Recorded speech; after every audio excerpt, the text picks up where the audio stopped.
Good morning, everybody. Due to the snow day in week 6, I am going to record the content that normally I would have delivered live in class this week. We also were going to take up the first assignment this week, but because we are not together in person, I'm going to hold off on that until next week. It is marked. I have it ready to return to everybody, but I'm going to wait and do that after the presentations next week. Please make sure you watch through this whole video. It is very crucial information for you to be successful on the presentations next week. So it's a little long, just like class time would have been, but it's much less than a full class would have been as well. So please bear with me as we go through today's content.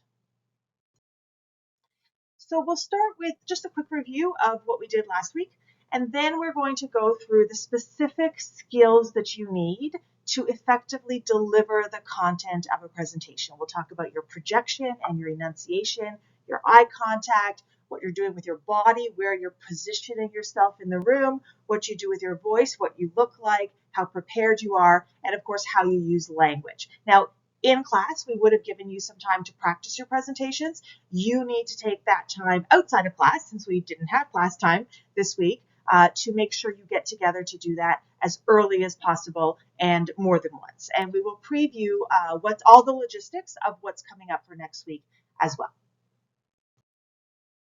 So if you will recall, last week we talked about how to create the content of your presentation, how to plan it and organize it. We talked a little bit about doing it together in a team, including managing your time. And we also talked about how you would design the visuals that support your presentation. We talked about them being attractive and engaging, readable, professional, and of course, free of errors. Last week, I told you the first part of the story. Many of you may have already figured out that the young lady in the story was me. That was indeed my first experience with presentations, and it really was a disaster. It did not go well. But I told you that this week I would tell you the two critical things that my boss told me at the time. She said, look, in order to be an effective presenter, number one, you have to know what you're talking about. You have to be a subject matter expert. Nothing else matters if you don't know what you're discussing. So I knew very clearly what I was talking about. This was content that I was used to delivering regularly. So the second thing that she told me you need in order to be an effective presenter is you need to act like a confident presenter acts. You have to fake it till you make it. So the question then is, okay, what do confident presenters do? And today we're going to look at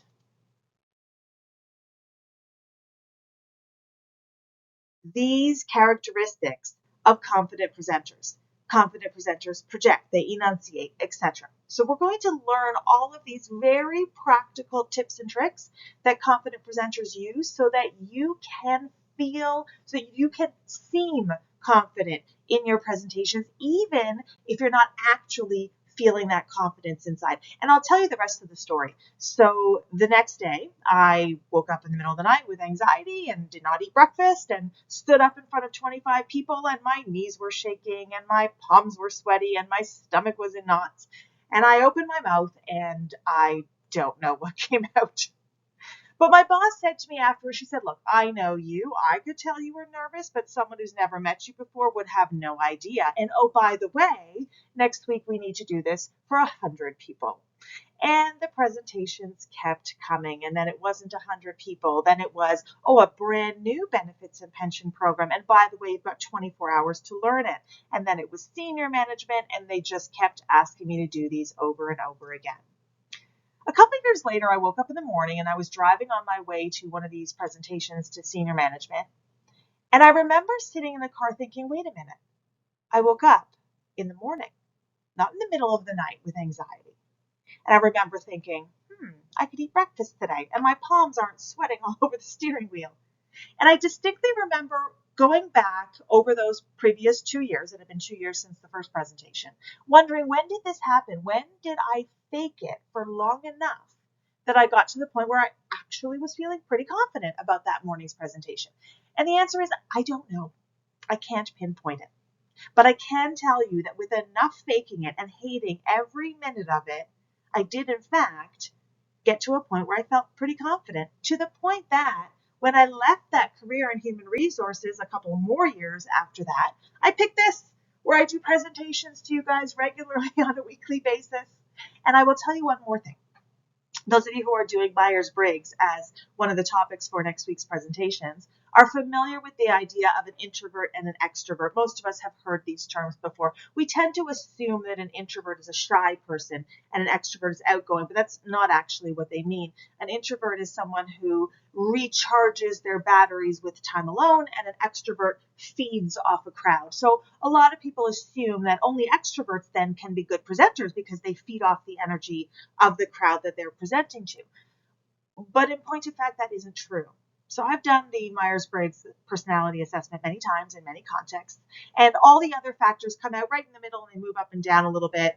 But on the introvert versus extrovert scale, I come out as a 9 out of 10 introvert every single time. My friends, they don't come much more introverted than I do. And all that means is when I'm presenting, I'm not recharging my batteries. I come home and read to recharge my batteries. Doesn't mean I can't be a good presenter. So, little pep talk before we get started with today's content. If I can do this as a career every day with the disastrous start that I had, I firmly believe that every single one of you can become effective presenters. You just have to push through. So we're going to learn what you'll do as you push through, as you feel like you'd rather do anything else. These are the skills that you're going to demonstrate so you will seem confident to everyone else. And over time, the more you fake it, the more you keep practicing, eventually you can, in fact, feel like a confident presenter. So let's get started. And we're going to start with projection. Guys, projection is not about yelling. I don't have to yell at you guys to be heard at the back of the room or even to be heard right now on this video. What I have to do is not keep my voice down. I can't talk like there's someone sleeping next door. I have to send my voice out to the back of the room, straight out into the camera in this recorded environment. Guys, I want you to practice this at home. Where you are, sitting just as you are right now, I want you to say in a comfortable way, I just want you to say the word Hawaii. So if I were sitting at home alone, just talking to myself, I might say Hawaii. But now I want you to practice projecting it. So what I'm going to ask everyone to do is I'm going to ask everyone, wherever you are, to stand up. When you stand up, you're going to stand straight, shoulders back, chest out, chin up, not up like that, cuts off your air, not down like that, chin up a little bit. And you're going to take your hand and you're going to put it on your diaphragm. That's the muscle that runs underneath your rib cage. I want you to take a deep breath and move the hand. It's going to take a very deep breath. The chest will move first. It'll take a while for the hand to move. Give it a try. And release. This time, as we take a breath in, we're going to count to 3. And when we release our breath, we are going to release all that air on the word Hawaii. Deep breath in. 1, 2, 3, Hawaii. It should sound very different than it did a moment ago. That, my friends, is projection. And you should know that it shouldn't feel comfortable. For most of us who don't have music, theater, drama type training, we don't talk like this normally. If I walked into a party and started talking like this, people would be back away from the weirdo. No one speaks like this. Normally you keep your voice down and you have a little conversation with somebody. This isn't natural. So if you're standing up in front of us next week and you feel pretty comfortable with your projection, you're probably not projecting enough, my friends. And you need to up the projection factor a lot more. Now, you can hopefully see that this kind of sending your voice out strongly to the back of the room is a way to fake confidence. Even if you're not feeling it inside, you're going to sound a lot more confident if you project your voice like this. Let's move on to a discussion of enunciation. And before we get into enunciation, I just want to be very clear that this is not pronunciation. Pronunciation is the idea of whether or not you are saying the right sounds. And I put that in air quotes on purpose because English is spoken in so many different countries. Who gets to decide what the right sound is, right? Another reason why we put that in air quotes is because it's actually not fair to grade pronunciation. Did you know that your ability to form new sounds ends when you're a teenager? So when you're a kid, the muscles and bones of your jaw are very flexible and they can make new sounds as you learn them. But once they solidify, it becomes very, very difficult to make a sound that you've never made before that point. So the th sound in English is a great example because it doesn't exist in most languages in the world. And if you've said th in any language as a child, you'll be able to say it as an adult. But if you haven't, you will never quite be able to make that th sound the way a native English speaker would, only because you hadn't made that sound before. And you're going to say, yeah, but what about accents? Well, an accent is simply placing sounds that we've already made before in places we might not have expected to hear them. It's not new sounds, it's just shifting them around. So because pronunciation is not really determined, there's no rules, and because it's not really fair because of physiological reasons, we do not grade pronunciation at all, but we do grade enunciation. Enunciation is the idea that we are separating all of the sounds that we are making. Even if they're not the sound that we expect to hear, we can hear each sound separated from the others. Enunciation is the opposite of slurring. Guys, say the word slur wherever you are at home. Can you separate the sounds in the word? It's one of those wonderful English onomatopoeia words where it sounds like exactly what it is. It is a slurred word. All the sounds mush together in the word. Enunciation is the separation of sounds. It is not dropping the last letter. So we don't say thinkin', we say thinking. We don't say you know, we say you know. We don't say to do, we say to do. So separation, clear speech. And by the way, think about how professional that's going to make you sound if you go on an interview, not just in a presentation environment. Enunciation, very important. And slowing down is the first part of enunciating. That brings us to eye contact. So we're going to discuss this in two contexts. One is going to be in the room where we will be next week, and the other is going to be in this kind of an environment if you are doing a recorded presentation or a live presentation, because that's a big reality of our world, and we'll discuss several of these characteristics in both of those contexts as we go along. So first of all, in an actual physical room, making eye contact is not about spraying the room with your eyes. First of all, you're going to get dizzy. Secondly, you're going to lose your train of thought. Too much visual input, you'll forget what you were thinking about. It won't work. Eye contact in a room is about picking a person and having a quick conversation with them, one person at a time, until there's a natural pause in your speech, and then picking somebody else and having these little mini one-on-one conversations, just like you would have if you were talking to one person at a time. You would make eye contact with them and you would speak directly to them, and you're going to do exactly the same thing in a classroom, only you're going to shift who's having that conversation with you every 3 to 5 seconds or so. Now, guys, some common mistakes that happen in these presentations. Reading your notes. So you read and little glances up. Little glances up. I see that a lot. Or looking at the slides and then little glances at the room and the slides and little glances at the room. You should not have full sentences on the slides, and you should not have full sentences on your notes. So you shouldn't need to look at them.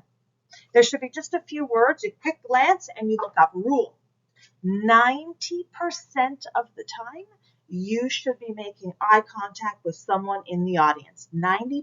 Only 10% of the time can be spent glancing at your notes or at the screen.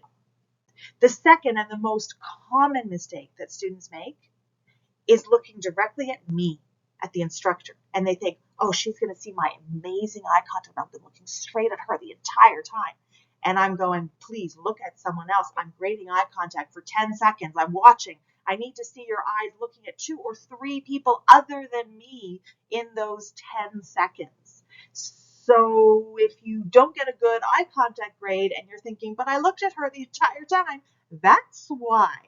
Don't fixate on me. I want to see you making eye contact with people around the entire room, on all sides of the room, back, front, left, right, throughout the time that I'm watching, which is only for about 10 or 15 seconds.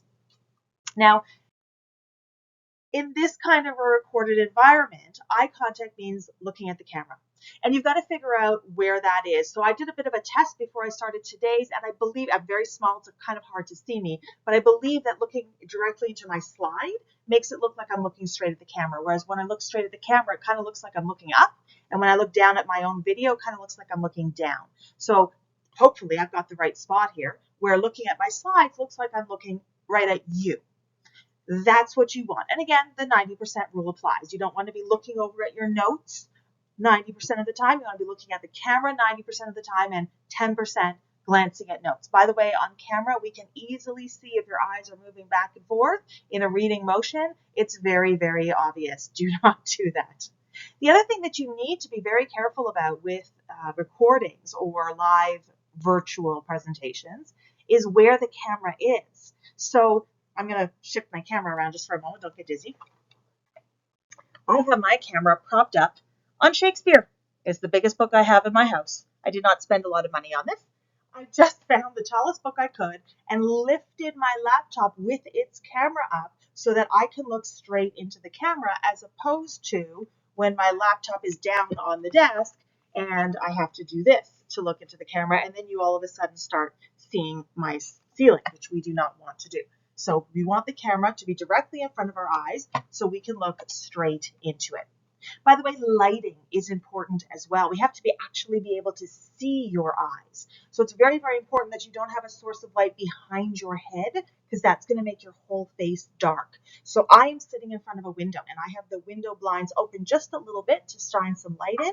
On this wonderful snow day, the sun is shining brightly, and there's lots of light coming in from behind my camera, shining onto my face so that you can see my face clearly. This is very important.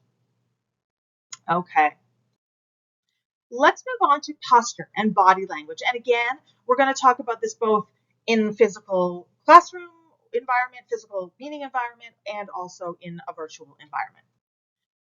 So starting off with a physical space, you need to be standing up straight. Now, I'm not going to stand again. It's too much. But standing up straight as opposed to slouching or leaning to the side or crossing your legs or weight all on one hip or anything like that. Standing up nice and straight, but not like a robot, guys. We don't want to look like a guard at Buckingham Palace. Like, that's really uncomfortable.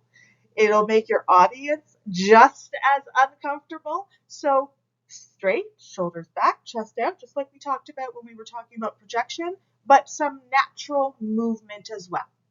What do you do with your hands? Well, what you don't do is you don't use closed body language. We don't clasp our hands. We don't hold one wrist with the other. We don't put our hands behind our backs or in our pockets. We don't fidget with something in our hands, but it's not a bad idea to hold something that you will not fidget with, right? I have a clicker or maybe a mouse or maybe a marker, something I'm not necessarily going to fidget with, so that's a little more comfortable to have something in my hands. In a physical room, your hands should be down near your hips. Think of those old Western movies, you know, the gunfight at the OK Corral, where their hands are right by their hips, ready to draw those guns. That's where your hand should be. We call that neutral position. If that isn't comfortable, because very few of us stand like that normally, here's an idea. Hold your notes. Your hands will be down by your hips, approximately in neutral position. When you need to gesture, because we're going to move on to gestures now, because you should be talking with your hands. That's a good thing, and you should be doing it a lot. But when you need to gesture, don't do it with your dominant hand. This shouldn't be flapping around, making noise all the time. Hold it in your non-dominant hand and let your other hand do the talking. I happen to be right-handed, so I'm going to hold it in my left hand and let my right hand do the talking and return to holding it when I don't need to gesture. Now, in the real room, this is not going to be up in front of your face. In this video recording, I can't really show you how far down it would be, but it would be down in front of your abdomen area so that you're not holding it up here, and so we can't see you, right? You don't want to be looking too far down. It shouldn't be down by your legs. because then you're going to have to glance way too far down that 10% of the time that you're checking your notes. Okay? Hold something, have your dominant hand free to gesture. Gestures need to match your content. It doesn't make sense to say, go on, or stop. It would be stop and go on, right? Gestures need to connect to what you're saying, and they need to be regular. Gestures are not every once in a while going like a little motion, little motion, little motion. That's not a gesture.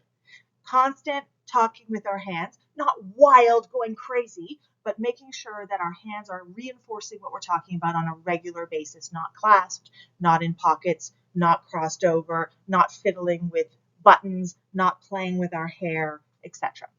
Now, in a virtual environment, very similar. You're going to sit up nice and straight in your chair. You're not leaning way back like this. You're not slouching. You're not leaning to the side. Your hands are raised up. So you'll notice you can see my gestures because I'm doing them right up here around my face. That's not normal. Nobody does that in real life. In a real in-person environment, your gestures will be much, much lower. But if I gesture here where it's normal, yeah, they're moving. You can't see.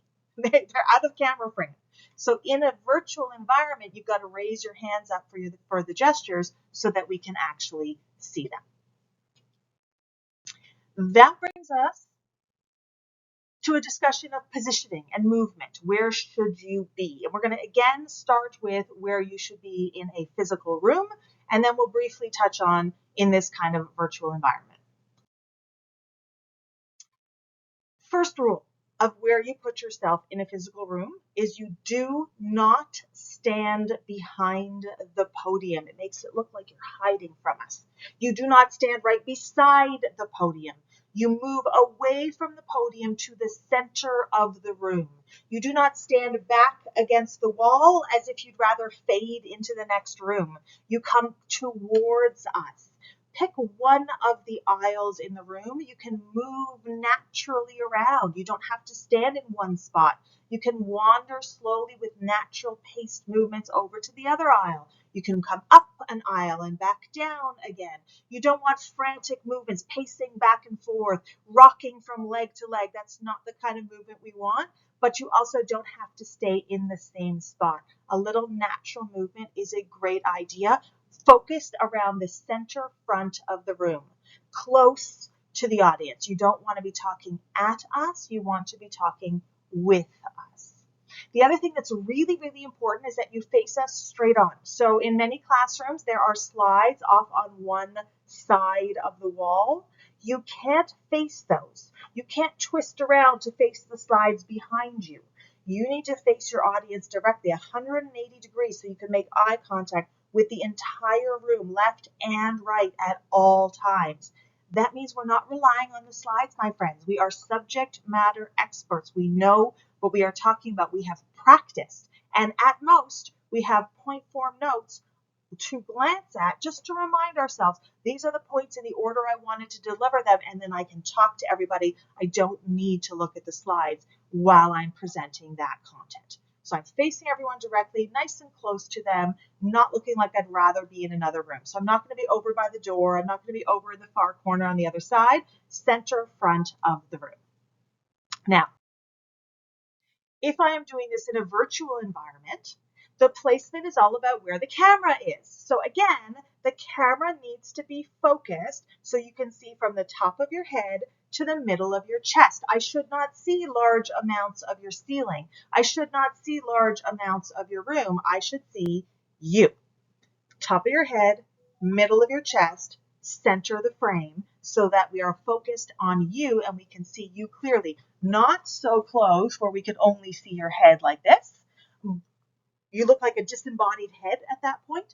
So middle of the chest, top of the head, that's where we want the camera to be focused. And again, natural movements are totally appropriate.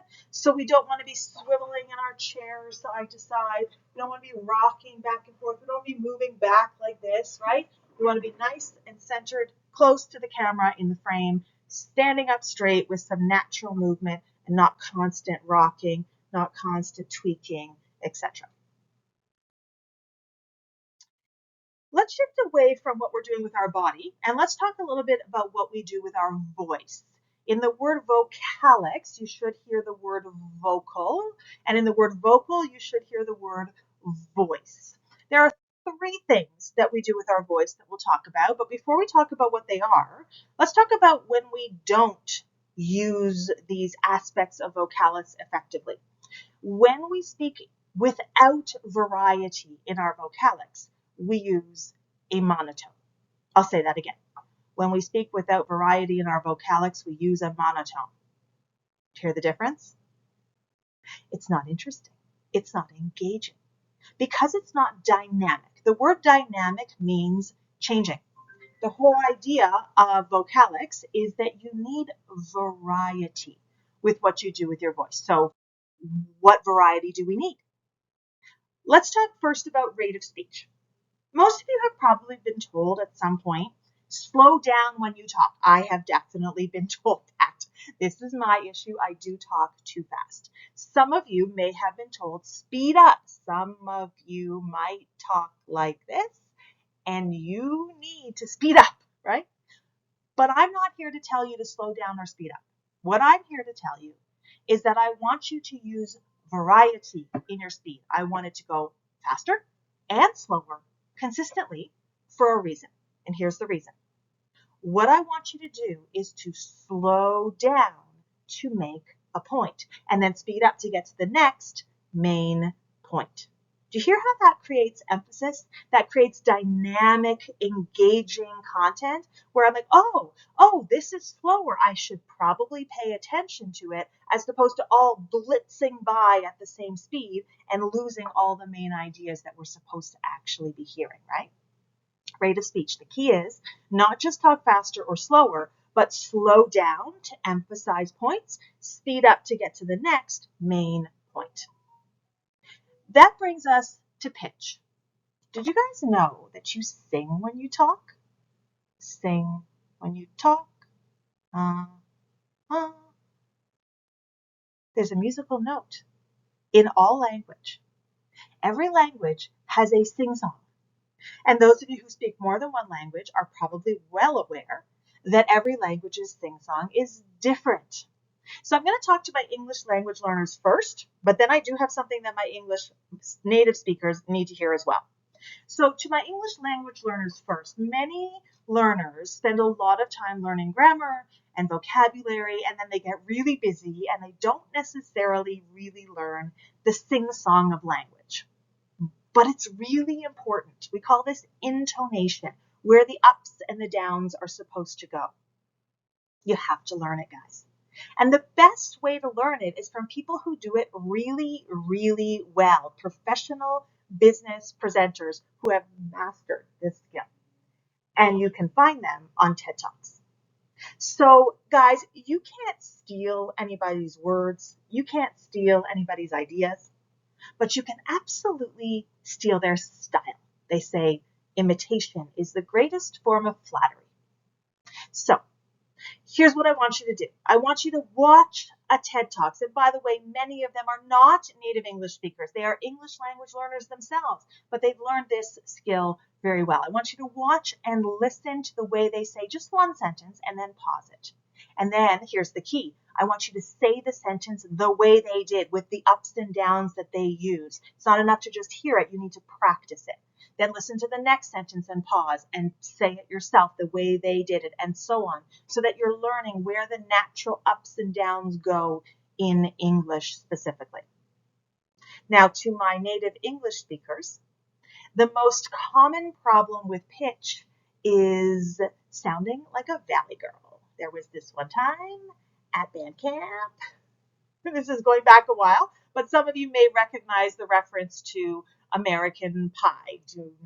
I'm not recommending that you watch the movie. It is very raunchy. However, it has this character who constantly speaks in questions in English. When the pitch goes up at the end of a sentence, we are asking a question. And when it goes down at the end of a sentence, we are making a statement. And when we reverse that, everything gets confusing. Imagine going into an interview and you're asked, tell me about a time you've dealt with a difficult customer. and you say, well, there was this one time this guy came into the store and he wanted a refund, and it was more than 30 days after he bought the product, and I didn't know what to do, so I asked my manager. And at this point, the interviewer is going, did this happen? Are you sure? Because you seem very confused at this point, right? It's very, very important that we break this habit, because that's all it is. It's just a bad habit. And by the way, to my English language learners, I apologize. Many of us who have that habit have passed it on to you. So in addition to you needing to learn the sing-song of language, you may need to break this habit as well. What do we do to break habits? Well, to break a habit, you need 60 repetitions of a new good habit. So here's what you do. A, self-awareness. Figure out what is your habit. B, ask your friends and family for help. Tell them, every single time I do X, whatever your bad habit is, I need you to stop me, and here's the key. I need you to make me say it again properly from the beginning. It is not enough to say, oh, I did it again, and move on. You have to say it correctly. That's one repetition of a new good habit. And at the beginning, I guarantee this is going to be incredibly annoying.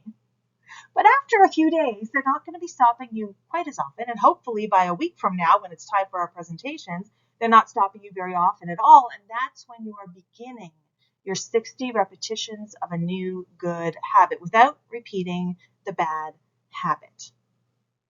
My friends, I do have bad news for you.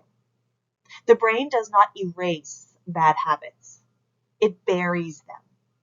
And what that means is if you're then spending time with people who have that same bad habit, it's going to tug on the back of your brain and pull that habit back to the surface. So you're going to want to either do this together with your friends or choose to hang out with people who don't have that particular bad habit.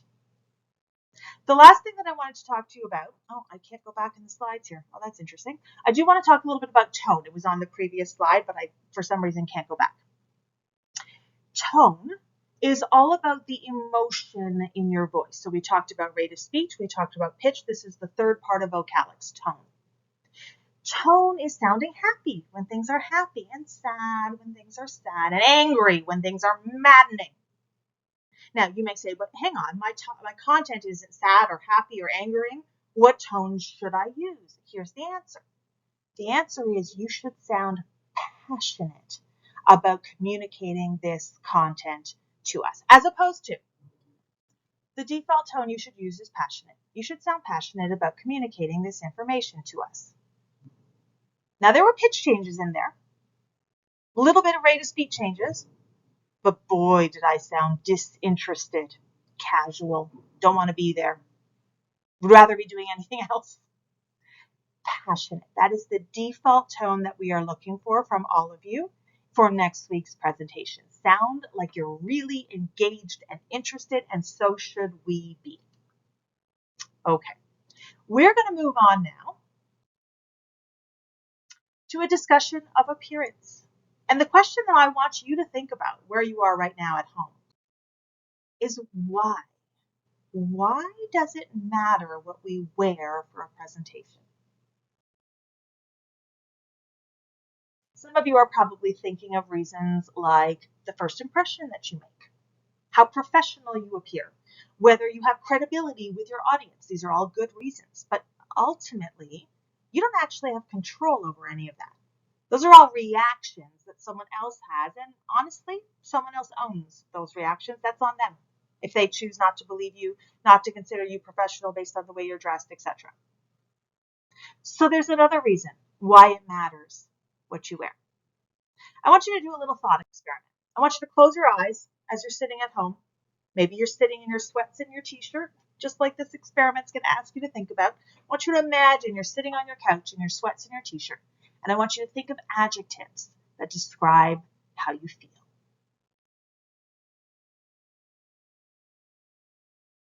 Maybe relaxed, calm, lazy, maybe happy. I would be. Now I want you to imagine that your friend calls and they say, I'll be there in half an hour to pick you up. Get dressed. We're going to the club. So ladies, you get up, you put your slinkiest dress on, you spend half an hour putting your face on in the mirror. Gentlemen, you put your nice tight club shirt on, you spend half an hour spiking your hair. You are standing by the door. How do you feel?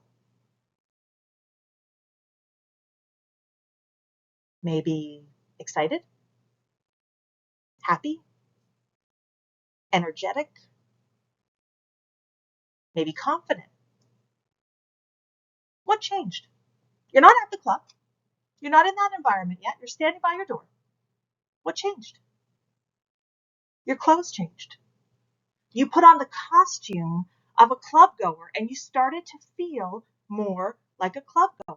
Guys, actors learn this very early on. They learn that it's very difficult to channel the character in their street clothes. But when they put the costume of the character on, it's a lot easier to behave like that character. So my friends, for our presentations, we are going to put on the costume of confident, effective business presenters because it will help us feel more confident. It will help us act like a more confident presenter, even if we're not feeling it inside. So let's talk about first what you will not wear, and then we'll talk about what you will wear.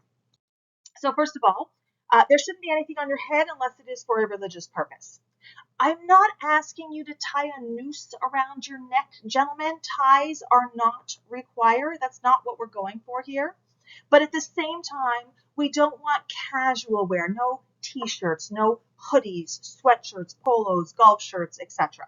We don't want casual pants, no jeans, no leggings, no tights, chinos, khakis. All those are not what we're looking for. Shoes, we don't want running shoes, sneakers, Birkenstocks, Crocs, etc. They're not professional. Here's the rule of thumb. If you would wear it to the soccer pitch or on the basketball court, you should not be wearing it to your presentation. You want to feel very different than you would feel playing a sport. So, what should you wear? Well, gentlemen, a nice collared shirt, preferably with cuffs, solids, pinstripes. They're classic for a reason. Nothing distracting. We don't want plaids and paisleys and that sort of thing. Ironed, really good idea. A nice sweater or vest, a nice blouse for a lady. Yeah, nice shirt, not a t-shirt, right? Doesn't have to be fancy. No one's asking for a three-piece suit. Doesn't have to be an official jacket, a nice sweater, a nice vest, perfectly acceptable. On the bottoms, dress pants. Ladies' skirts are optional. They are fine if you want to, but no one's requiring them. A nice pair of dress pants, something you can move in naturally. We talked about natural movement before. And on your feet, a nice, decent pair of shoes. Doesn't have to be $1,000 Gucci's, guys. Some loafers, brogues, Oxfords, flats, pumps, heels, kitten heels, anything at all. Doesn't have to be 5-inch stilettos. Something that you can move in naturally is ideal, not your sneakers. Rule of thumb. If you would wear it out to a nice dinner with your family, it's probably appropriate for your presentation. Not for the soccer pitch or the basketball court. Nice outing. That's the dress code that we are looking for. So you'll notice nowhere in there did I say three-piece suit. You don't have to have the jacket. You don't have to have that tie. None of that is a requirement. Just dressed professionally without necessarily dressing like $1,000 lawyer. No one's requiring that. To be clear, there are grades associated with this. So these are 5 grades that you can earn before you even leave the front door in the morning, my friends. Which brings us to being prepared. Think about it. If you did the readings for today, you know what the word extemporaneous style of delivery is. Can you use notes? 100%. Can they be full sentences? Absolutely not. Your notes have to be point form, key words only, just to remind yourself what were the most important ideas and in what order, because I already know all the explanation I plan to give, all the elaboration I plan to do. I have practiced thoroughly in advance, in front of an audience, in a similar environment to where I am going to be. So I know my subject matter and I can speak about it passionately. Guys, I'm sure at some point you have told a friend about a movie that you went to see. And I am also sure that you did not write a script before you told your friend about this movie. because you went to the movie. You knew why you wanted to tell your friend about the movie. You knew what you wanted to say. Either you thought it was terrible and you want to save them the money, or you thought it was great and you want them to go see it. Whatever the reason was, you didn't have to write a script. You knew what you were talking about, and you spoke from your subject matter knowledge and your passion for sharing that content with your friend. We are looking for the same for the presentations. Point form notes only. Do not read to us, not off the slides, not off your notes. By the way, this also means don't read off the back of your brain either. Don't memorize sentences. That's actually almost worse. It's very internally focused. So you're not only reading inside, you're drawn away from speaking with us as an audience, and you tend to forget your spot, and that tends to create odd hesitations. Do not memorize. Use point form notes and practice. Which brings us to your use of language. Now, I want to be really clear here, guys. We are not grading grammar and syntax. As long as I can understand what you're saying, that's fine. You don't have to worry about every subject-verb agreement and every verb tense and all that stuff. That's not what we're primarily focused on, as long as we can understand you. What we're focused on are filler words, words that shouldn't be in your sentences. So basically, and so. There's many, many, many examples. Only you can know what your filler word of choice is. You need to think back and reflect on that. And then you need to break the habit, just like we talked about before. Now, my filler word of choice when I was a teenager was like. And so I had to enlist the help of my friends and family and say every sentence again without using the word like over and over again. And it was a lot of work, but I did it so that I could be professional in an office environment. But now my 11-year-old uses the word like every fifth word. So it's tugging on the back of my brain, and it's a struggle every day now not to revert to that. So something to think about. What I can tell you is that if you start working on this today, you will see definite improvements within 1 week. But if you don't, I can guarantee that you will not remember to avoid your filler word of choice for your entire 2+ minutes next week. You will remember for maybe 30 seconds, but then there will be so many other things to think about and remember that it will start slipping in, and you won't even necessarily be aware that it started slipping in. So don't count on, I just won't do it in my 2.5 minutes. It won't work. Practice now. Work on breaking the habit now, so that by next week, it will be much easier to speak without your filler word of choice.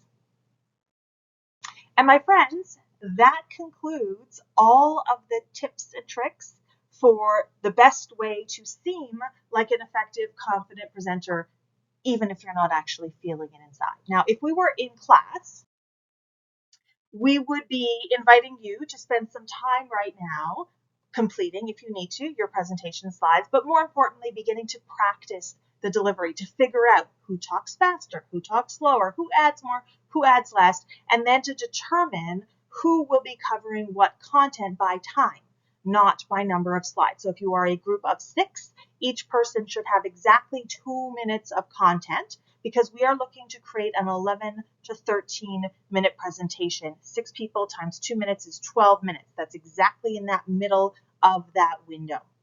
Once you've done that process, you then individually go off and practice, staying within your 2 minutes, or if you're smaller than a group of 6, 2 minutes and a bit, whatever that time is, so that you will not cause a problem for the group on the day of the presentation by talking for too little time or talking for too much time. You'll then come back and practice together as a group, ideally in our classroom.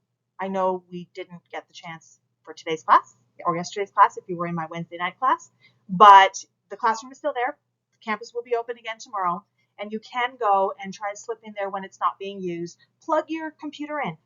Figure out how the tech works. All of that should be tested in advance. You don't need the stress of it not working on the day of the actual presentation. So Make sure that that preparatory work happens.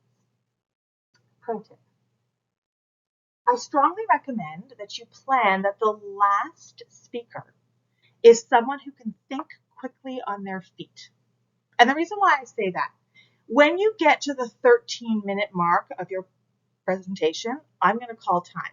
And what that means is, it means I'm paying attention and you have exactly 1 minute left to wrap it up. You're already in overtime, you already lost marks, but I'm giving you 1 more minute to wrap it up. So that person, whoever is presenting last, has to be able to figure out how do they include all of the most important content, but not necessarily everything that was planned, in just one final minute. How do they get everything in and make sure that it doesn't go beyond 14 minutes? Because at 14 minutes, I stop you. And if your summary isn't done, if your closing isn't done, you lose those marks, right? So make sure that your plan has someone finishing the presentation who will be able to make adjustments on the fly if necessary, if the earlier people have taken much more time than they were supposed to, than they were originally given. Okay. I would like to go over briefly the instructions and the rubric for the presentation. So normally I would show the actual Word document, but just to make things a little easier, I have taken screenshots of that Word document. It's going to be a little bit small. You're going to want to go to the actual instruction file, which of course will be linked in the slide announcements, and read this. And I'm going to start by talking about missing the presentation. So let me be very, very clear. You must present with your group in class next week in order to get any presentation grade. You cannot skip the presentation and then say to me, hey, but I helped create the slides and the content, I should get some grade. No, it does not work like that.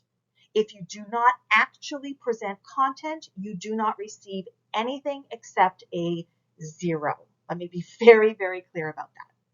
If you believe you have a legitimate reason to miss the presentation, I must hear from you before the presentation begins. So for my Wednesday night class, that's 5 o'clock on Wednesday. For my Thursday class, that's 10 a.m. on Thursday. When I hear from you, I will require documentation. So don't promise it later. Provide it in that email, and I will follow up with you. And you need to be communicating back and forth. You cannot ghost me after that first email.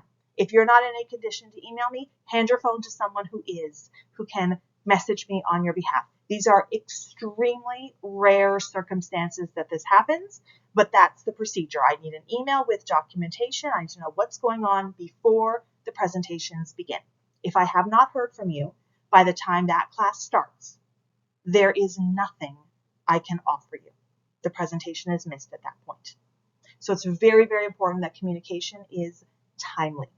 And barring a very unlikely emergency, that everyone is there on time. My friends, the presentation order will be randomized. So you don't know, your group might be presenting first. If you are not there, your group will have exactly 5 minutes to rearrange the content so that they can cover everything without you. Once they start speaking, you cannot join your group. You can't walk in at 7 minutes and then insert yourself into the group. Nope, that chance has passed. At 5:05 Wednesday night or 10:05 Thursday morning, the first presentation is beginning, and if you're not there, you are not presenting. You have to be on time next week, guys. It is very, very important. And you don't know if you're presenting first, so everyone has to be on time. I need you to stay. Be respectful of others. As they're listening to your presentation, you need to listen to theirs also. I will be talking after all of the presentations all about assignment 1. Everything that you need to know, the full debrief will be at the end of class. We will also be talking about what is coming up after our week 7 class as well. So you're not done when your presentation is done. You need to stay, listen to all the presentations, be active listeners, ask questions, and then we will have a small class after all the presentations. The remainder of the instructions, most of them we have already worked through. So if you will recall, at the beginning there was a part about forming into groups and doing a team contract and researching all that. We did that already. Last week, we learned about everything that we need to know in order to create the content of our 11 to 13-minute presentations. We talked about that time frame last week as well. And the instructions go through with you again. Sorry, I didn't mean to do that. The instructions go through with you again, all the parts of the presentation that need to be included.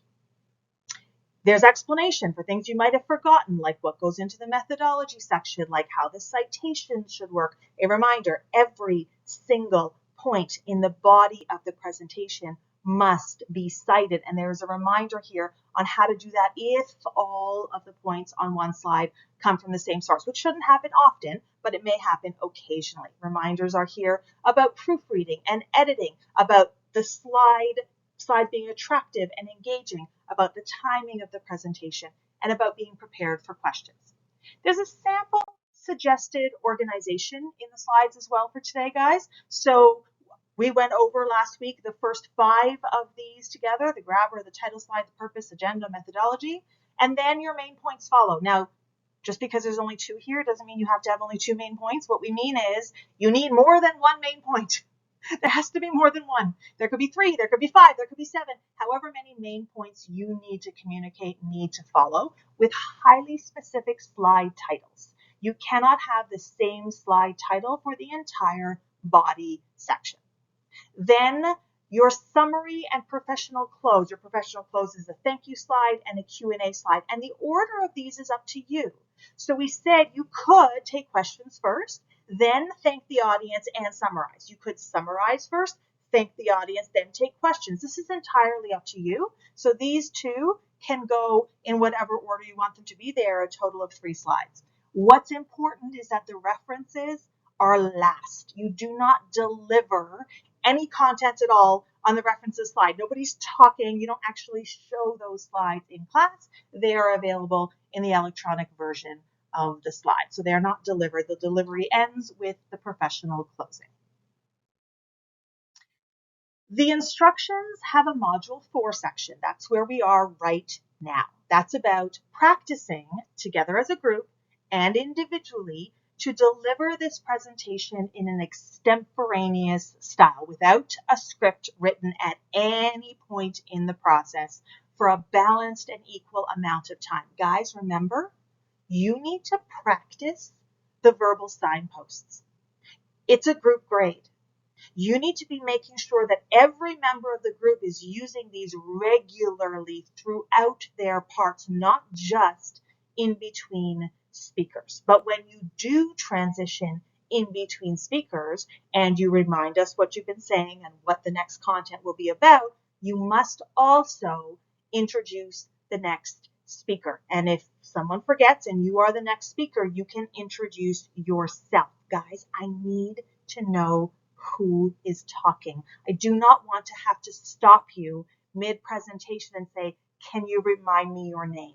It's your job to make sure I know your name so I know what column to write grades under. If you want delivery grades, I need to know who you are. Make sure this is practiced thoroughly as a group in advance so that it is always consistently part of every group's presentation. Super important. So now we get to submission. On the day of the presentation, your slides are due. I cannot grade your presentation if the slides are not in the Dropbox. So the Dropbox closes 1 hour before class time. So for my Wednesday night class, that's 4 p.m. For my Thursday class, that's 9 a.m. There is a 10-minute grace period. So if you miss the hour, you have 10 minutes to get it in, but then it closes. And if your slides aren't in, you are not presenting, because I can't grade a presentation for which I do not have slides. I need to have them open on my computer, and I don't have time to wait for you to start submitting them once class has started. Do not miss this deadline, my friends. And a reminder, once again, I know I said it before, but I'm saying it again because it is super important. Everyone must be on time, present in class next week for the presentations. The order will be randomized. You don't know if your group is going first. If you are not there when they start preparing, you do not present. You can't slide in partway through their presentation. You've missed your presentation if you are not there when I say it's your group's time, your turn. It's very important that you stay till the end. We will be having class afterwards as well. And a reminder about the cutoff point. I will say time at 13 minutes. That means you have exactly 1 minute left to wrap up, and then I cut you off. We have a very, very full class. Both of our classes are quite full, and we do not have time for going over time. There is some information here about grading. I'm going to let you read this on your own. I showed you the first half of the rubric last week, the half that was the group grade and all the criteria that we learned everything we needed to know about last week. This is the bottom half of the rubric, and it should look incredibly familiar. Projection, enunciation, eye contact, body language, etc. All the things that this video just talked about with an overall impression category at the end. This is the second half of the marks that you will be earning next week. 50 marks is a group grade, 50 marks is the individual grade. Now you're wondering, okay, but how do I get a 5 out of 5 for each of these? And the answer to that, scroll down in the rubric document to the last page, and you will see this explanation in a size that you'll actually be able to read that tells you for projection what's a level 5, 4, 3, and a reminder of some of the tips that we have given you in today's video. So in summary, my friends, at this point, you should know everything you need to know to appear to be confident presenters through your projection and your enunciation, your eye contact, your posture and body language, where you put yourself and how you move around, how you use your voice, how you dress, how prepared you are, how you use language. All of these tools, if you use them, will make you seem confident. So you can work through those nerves and keep doing it until eventually, I promise, eventually, you will actually start feeling confident and not just faking confidence. So next week, of course, is our presentations. And just as a heads up, the week after that, we do not have a class. It is reading week. It is not vacation week. There is reading that you need to do for our week 8 class. We are coming back the week after that, and we're starting module 5. So I need you to read chapter 11.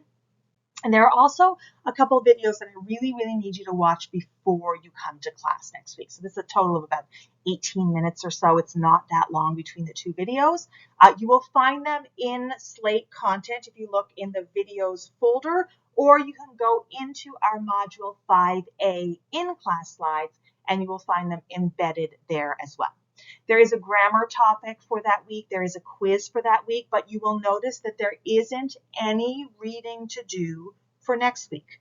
There is no quiz to do for next week. For next week, your entire focus is on preparing for your presentation.